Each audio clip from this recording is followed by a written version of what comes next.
अस्सलाम वसीम। सर ये बताइएगा कि एक बड़ा मुस्बत रवैया था दोनों जानिब से और बड़ी उम्मीद हो चली थी कि मामला बेहतर हो रहे हैं, बेहतर होते नजर भी आ रहे थे। फिर कुछ वाकयात होते हैं, मुल्ला उमर की मौत की खबर, फिर कुछ वाकयात और अभी हालिया बयानात। अशरफ गनी कहते हैं पाकिस्तान में किराए के कातिल हमें जंग का पैगाम देते हैं।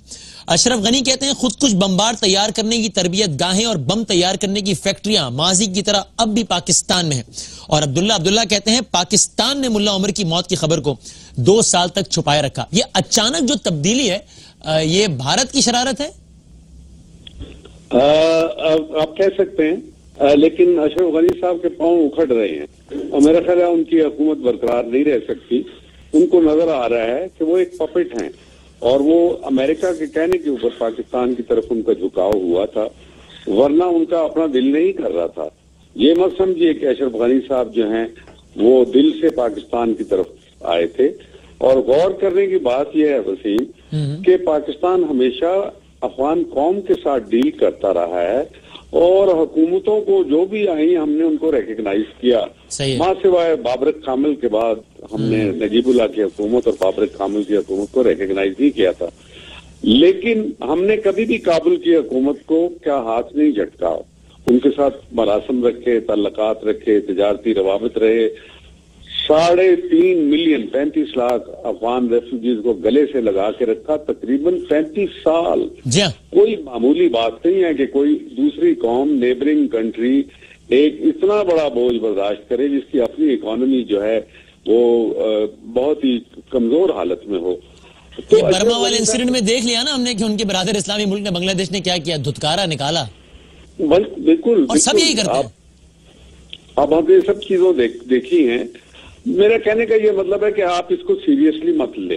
Ashraf Ghani has no position, he knows के ही इज गोइंग और वो नहीं रुक सकता। कभी दाइश को अमेरिका सपोर्ट करता है वहां पे ताकि दोनों धड़ों को मजबूर करे कि वो ओबामा को एक लेगेसी क्रिएट करने का मौका दे दें कि उसने जनाब ये तनाज़ा खत्म करवा दिया 2016 दिसंबर तक। जब वो सदारती दफ्तर या व्हाइट हाउस छोड़ेंगे तो उसके बाद ये बेल मंडे चढ़ने की नहीं थी, ना पहले ना अब। मज़ाकरात कभी हो ही नहीं सकते जबकि काबिज फौजें अफगानिस्तान में बैठी हों। अब काबिज फौजें कौन है, हुकूमत वहां किसकी है? अशरफ गनी साहब से पूछिए कि क्या आपकी हुकूमत है या अमेरिका की हुकूमत है, तो सबको ये पता है कि हुकूमत तो अमेरिका की है। ये अशरफ गनी साहब तो पपेट हैं। इनसे आप क्यों इतनी दिलचस्पी रखते हैं कि उन्होंने यहाँ थोड़ा बहुत किया, सीधा GHQ चले गए, ये किया वो किया। ये सब उनको अमेरिका ने बताया। वो सारी उम्र अफगानिस्तान से बाहर रहे। जब अफगानिस्तान लड़ रहा था, कौम लड़ रही थी सोवियत यूनियन के खिलाफ, तो भी ये थे। जब वो कौम लड़ रही थी अमेरिका के खिलाफ, तो भी ये जो मुजाहिदीन आपस में टकरा रहे, तो भी ये बाहर थे।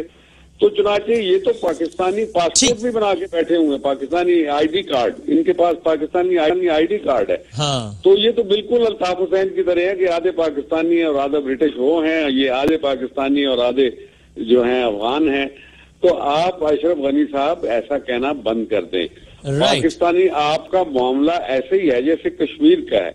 वो हम ये कहते हैं कि भाई कश्मीरियों के साथ डील करे भारत, और फिर हमारा तो नहीं है, हम we are definitely a party involve. In this case we are not a party. Party जो है वो मुजामियत कार हैं, जो मुजामियत कर रहे हैं तुम्हारी कठपुतली हुकूमत के खिलाफ, और जो वो कर रहे हैं आपको मुजामियत दे रहे हैं अमेरिका की मौजूदगी के खिलाफ। तो आप तय करते, आप पाकिस्तान के ऊपर क्यों ये धर देते हैं? ठीक है। और पाकिस्तान ने जो कुछ किया आपके लिए, अब वो आपको जब मज़ाकरात करवा दिए मरी में 7 जुलाई को, तो ये एक बहुत बड़ी अचीवमेंट थी पाकिस्तान की। और आपने उठा के उस वक्त इंडिया के कहने पे मुल्ला उमर की मौत की खबर निकाल दी। तो अभी भी आप ये कन्विंस है ना कि इन बयानात में इंडियन इन्फ्लुएंस है एक बड़ी हद तक, जो नए बयानात आए? बहुत ज्यादा काबुल की हद तक है, लेकिन बाहर नहीं है। वहां काबुल की हद तक है, उससे बाहर नहीं। ठीक है अमीर गुल साहब, बहुत नवाजिश sir, thank you very much. इस पर एक तफसीली नशिश भी इंशाल्लाह करेंगे। खत्ते के मामला किस तरफ जा रहे हैं, बड़े इंपॉर्टेंट डेवलपमेंट्स हैं ये भी। लेकिन अमीर गुल साहब समझते हैं कि ये अशरफ गनी की हुकूमत मजीद चलने वाली नहीं है, और यकीनन इस सब में भारतीय इन्फ्लुएंस है। अशरफ गनी के अब तक भी जो पॉजिटिव एटीट्यूड था वो उनका अपना दिल नहीं था, अमेरिकन प्रेशर की वजह से he was being very kind with Pakistan. आगे बढ़ते हैं दूसरी खबर की जानिब। मुत्तहिदा